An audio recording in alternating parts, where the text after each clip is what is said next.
Stand by, who's climbing it?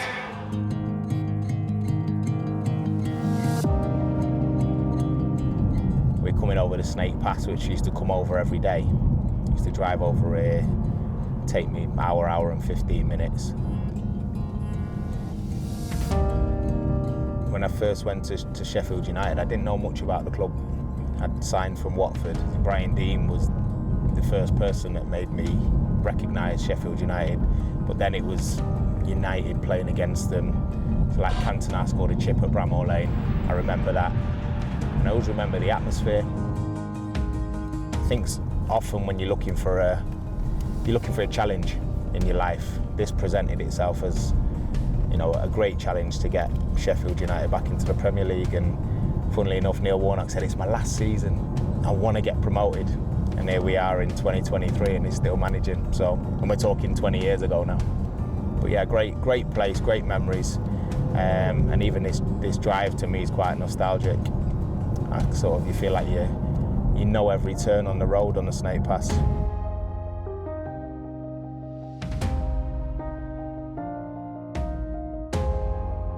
Spent 4 years of my career here, ups and downs, but this is literally, you know, where I used to live, right in the heart of the centre, where you've got, obviously, the apartment block where I lived, and it's quite quirky around here. You know, Fitzwilliam Street. You sometimes have sort of festivals out on the grass over there, and such a different array of different shops that sort of leads you all the way down right into the heart of the town centre. So I was enough in it as a young man to have things to do, but enough out of it to be able to get on with my football and enjoy myself. But enjoyed my time in Sheffield, great city.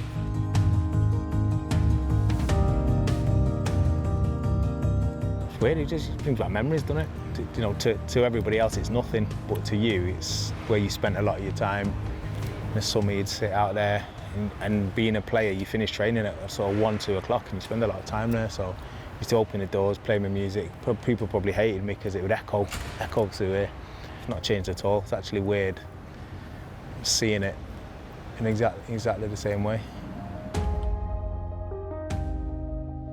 I say it's a working class city. There's no sort of starstruckness with anybody. They're humble. They speak to you, as we would do in Manchester. You know, it's not any different in that sense. It's just very working class, very connected, if you get what I mean. And that's what I liked about it. It's probably why I settled so easily.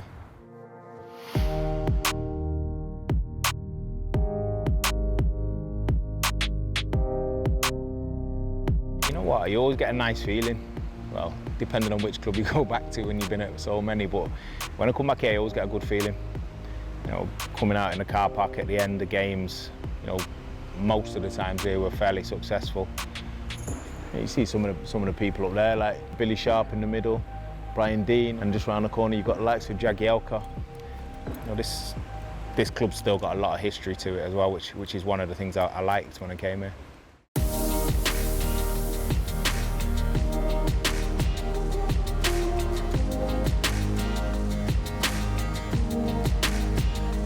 It's all changed. Used to be obviously the manager's office. That's now the manager's office. It didn't used to be. It used to be the kit office, didn't it? And I remember coming round. It was round here, and when United first came here, when we got back in the Premier League, I always remember Neil come and got me from the dressing room, and he said, "Oh, Sir Alex wants to see you." I was like, "Right, okay." And no matter what, he's the only person who still made me a little bit nervous, you know what I mean? And it's United turn up, I was injured, I didn't play. I was sat in the manager's office round there, and he said, "Are you going to beat Chelsea next week?" He said, "We need you to beat Chelsea, are you going to be fit?" He's like, "Yeah." I said, "Yeah, I'm there, Gaffer." I was all pumped with him playing. He said, "Yeah, boss, you know I'm going to beat them." Chelsea came the following week or the week after that. I started, missed the penalty. All I could think of was Sir Alex at the time, thinking, I'll let him down. I'll let him down again. Well, it was always tight in the tunnel. You know what I mean? It didn't have all this memorabilia. It wasn't like this. It was just tight. It was simple. And then you'd meet the opposition team. Obviously, the opposition team you'd always meet here. We'd meet here. They'd be lined up. We'd be there.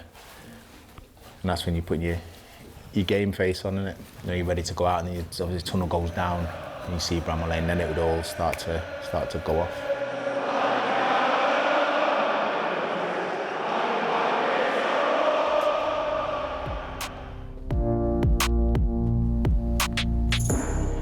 I think some places, you know, you just walk in and you just feel right. You'll have that feeling. You just think, just feels like I should play here, or I belong here, or it feels right. Many good moments here. Getting the promotion, it was huge because the club hadn't been in the Premier League for a long time as well. And from my point of view, it was personally a great achievement. I think if you're looking at a key moment, it was we played away at Cardiff, and on Easter weekend, and I managed to get the winner, the goal that got us up. And I'd not played well all game. I think it was Good Friday, and the sun was bearing down, and you just have one of them games where nothing's happening. And then just kept going, kept plugging away, and got the ball, scored the winner. We win 1-0 away at Cardiff, and that was what got us promoted. So I think that's the key memory. That's the one that people still, to this day, would mention to me if I see them, or, you know, it's stuck in not just my mind, but it's stuck in a lot of people's minds who were in and around the team at that time. You used to think we used to have like my little brothers and sisters and my mum, and, you know, would walk around when we won the league. Didn't have any kids at the time. Curry! Oh, he's got it! Tremendous header from Tony Curry. TC? I'd have had a guess. I'd have said that with Danny Webber. It was just.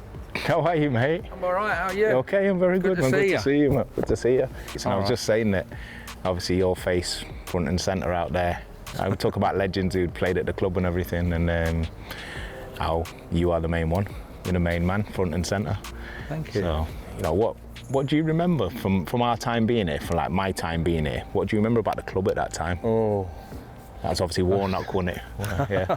I'm 74, so I can't remember. Well, no, we've had 3 or 4 great eras, haven't we? You know, my day, the Warnock days, the Wilder days, and you know, successful. Yeah, and that's like, because for people who don't know, like Bramall Lane, when this place is good, why is it good? Well, the history of it all, the supporters are fantastic.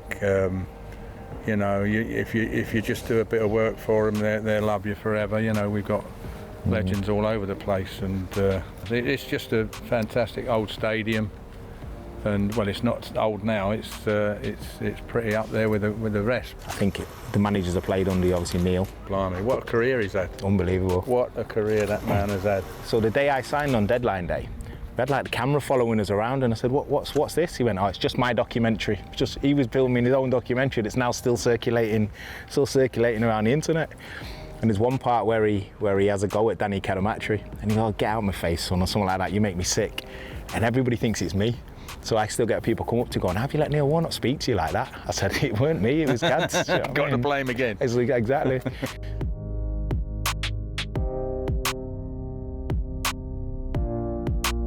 I think you're aware you're the underdog. I think that's it. You go from most of the teams, you wouldn't think you're the underdog, but when you play in United or Chelsea, or, you know, it wasn't City at the time, you wouldn't have said you're underdogs then. But when you play in the big clubs, the Arsenals, etc., you know you're the underdog, and you feel the energy in the place leading up throughout the week. You're obviously going to get a full house, and then this end here is obviously where the away fans are right behind the goal.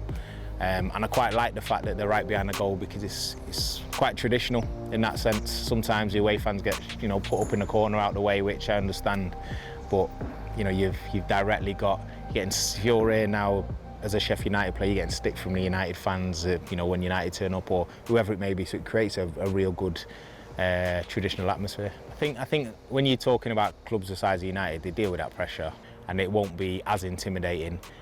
You know, for form books, our form as Man United has been indifferent, but okay going into the international break, and Sheffield United's form hasn't been good at all, so it'll be an interesting game. But I think form sometimes goes out the window when Man United come to town. I've said that a million times, and it won't be any different here. It's a massive game.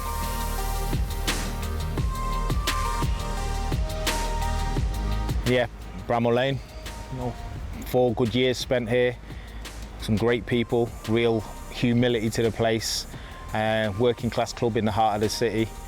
You know, from my point of view, spent 4 good years here and it'll always have a special place in my heart.